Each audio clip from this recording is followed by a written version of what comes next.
Hello everybody and welcome back to Odin's movie blog. I am the critic who is a cynic. Hope you're doing well. And today we're going to be talking about Aquaman. So this is a film that is already making huge splash in the box office market by the very fact that it's almost made $300 million overseas alone, and it hasn't even had a wide release yet. Now, a lot of that has to do with its success in China, which I'm going to talk a little bit about today. But I think the main reason why I can state without any hesitation, without any doubt in my mind, Aquaman will be the first DCEU film, whatever they're calling it now, to break $1 billion at the box office. This is not, as one of my favorite managers of all time, Paul Heyman, says, this is not a prediction. This is a spoiler, because this film is indeed going to make well over $1 billion. Now, people might say, how do you know that? Well, by the very fact that it's almost at $300 million and it hasn't even had an official opening yet on a worldwide scale. It's only open in select markets, and it has already brought in this kind of money. But also, too, because of how well it's doing in China.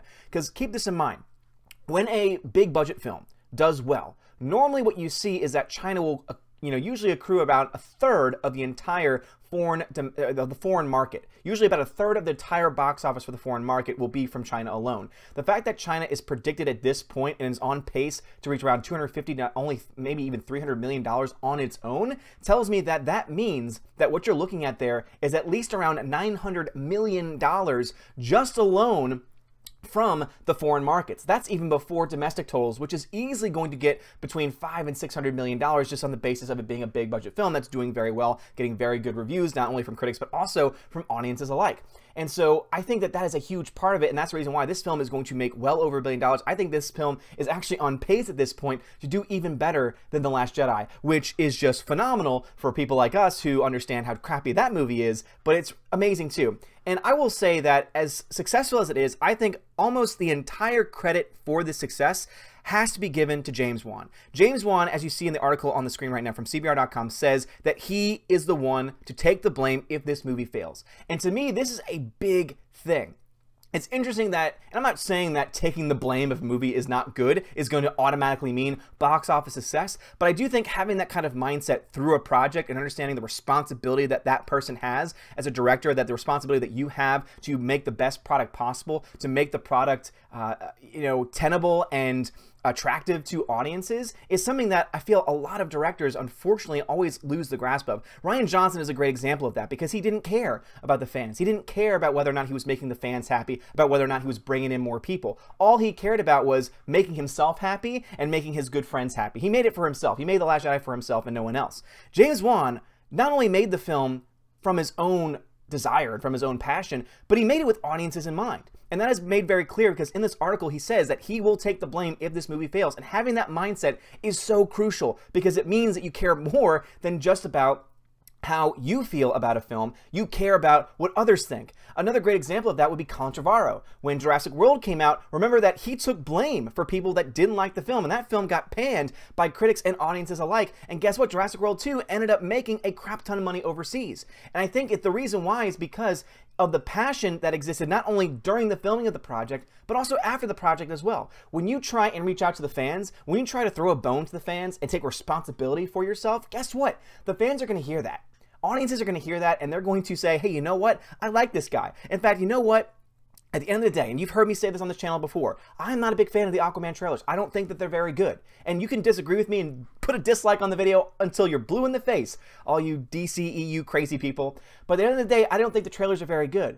But what I can say is that I now have so much respect for James Wan by the very fact that he has come out publicly and said, if this movie doesn't do well, it's my fault. It's no one else's fault but mine. And I think a lot of directors can learn a lot from James Wan here, because how many times do we hear about directors who blame the studio, or directors who blame everyone and everything except for themselves, take no blame whatsoever if their film doesn't do well. And this guy, before the film has even come out, has already said, no, if it doesn't do well, that's on me. I'm the director. I'm the visionary behind this project. So therefore, if people don't like it, if people don't go out to see it, guess what? That's on me.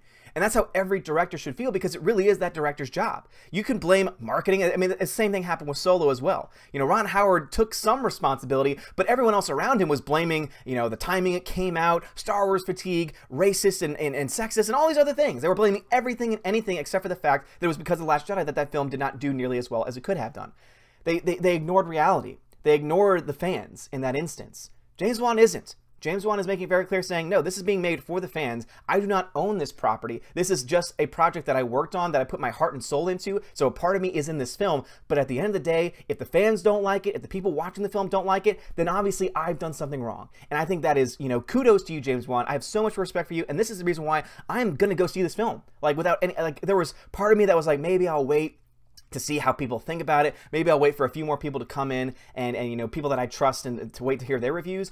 But you know what, at this point, I don't even care about that anymore, because I want to go and support this guy. I want to go and support this guy's work, and pray that this guy gets another project within the DCEU, because guess what? It looks like not only is this going to be the first film that's going to break $1 billion at the box office, the worldwide box office, but on top of that, it looks like this might be the first guy that finally gets it, that finally understands that, yes, DC films can be different, but also we can't just try and make them so different to be not like Marvel, to the point of losing the story, losing character arcs, losing character developments, and losing audiences altogether. And this is, once again, me calling out the DCEU fanboys and fangirls out there who like to downvote these videos all the time, is that you cannot admit, you cannot ignore the fact that there really hasn't been an amazing DCEU film yet.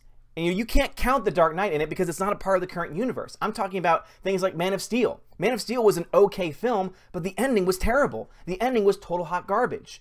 And I'm sorry you don't like to hear that, but from an objective level, it's not a very well-made film. It just isn't. And look to any other film. The closest film that was to perfection, you could say, or to being a very solid film, was Wonder Woman. And that's why that film made a crap ton of money at the box office, and also why it got good reviews to boot. And all these things need to be taken into account. But this is going to be the first film, based on the box office numbers and the early, the early excitement. This is the film that's going to set the DCEU for the future. You know, I said in an earlier video that the DCEU's future rests in the hands of Aquaman. If Aquaman had failed, if Aquaman had not done as well as it's doing right now, DCEU would essentially be done, because they have yet to have a film that's made a huge amount of money. And people want to say, oh, well, they made, you know, millions and millions and hundreds of millions of dollars. Yes, but it also took them hundreds of millions of dollars to make the film, on top of the budgeting, and they only get 60% of the money that they made. So most of the films that came out only like broke even or just made a little bit of profit. This is set to be the first film that makes a crap ton of money, a true blockbuster. And that is kudos to James Wan. It's kudos to the people running Warner Brothers to finally get a guy who understands it. Finally get a guy who's, you know, is going to go out there and is going to try and make the best movie possible for the fans. And I'm not going to try and downplay and attack Zack Snyder, because he has gone through so many personal problems, and there are so many things going on in his life, and I don't want to attack the man personally. But at the end of the day, his vision just was not good for mass audiences. It just wasn't made for mass audiences. And for any DCEU people, oh, you're just wrong, you don't understand, you're just a Marvel fanboy. No, I'm not. I've easily been able to downplay Marvel films. I don't like every single Marvel film that's ever come out. I've been critical of Marvel films that haven't been good. Age of Ultron being one of the prime examples of that. But at the end of the day, you just cannot ignore the facts. You just cannot ignore the reality. And the reality in this situation is that James Wan gets it, knows the fans, wants the fans to be happy, and takes full responsibility about whether or not they are happy. As River behind me is very excited. But right now, as of this point, this film has made $261 million. That is amazing. The fact that it's only open in select markets, the fact that it's, you know, as I said, look at the numbers. That's about a third. So this is with other countries included. But about a third of that comes from China, and that's normally how it breaks down. So if this film makes close to $300 million in China alone, you're looking at close to $900 million just in the foreign markets before you even take in domestic totals. This film is easily set up to be the first billion-dollar project from the DCEU, and if they continue to go in this direction, if they continue to understand that this is how you make fans happy and this is how you make good movies, DCEU's future looks a hell of a lot brighter than it did before James Wan took on this project. Anyway, guys, what are y'all's thoughts on this? Are you excited for Aquaman? I've heard amazing things about it from a lot of people.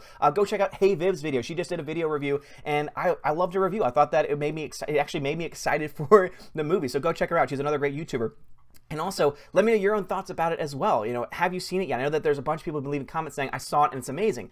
And I hope that I have the same feeling. You know, even though I'm now excited to see it just alone, for no other reason than to want to support James Wan and his project, I actually have that genuine excitement within me as well. So it's great to have that kind of a feeling again, even though the trailers have been trash, and I still stand by that statement.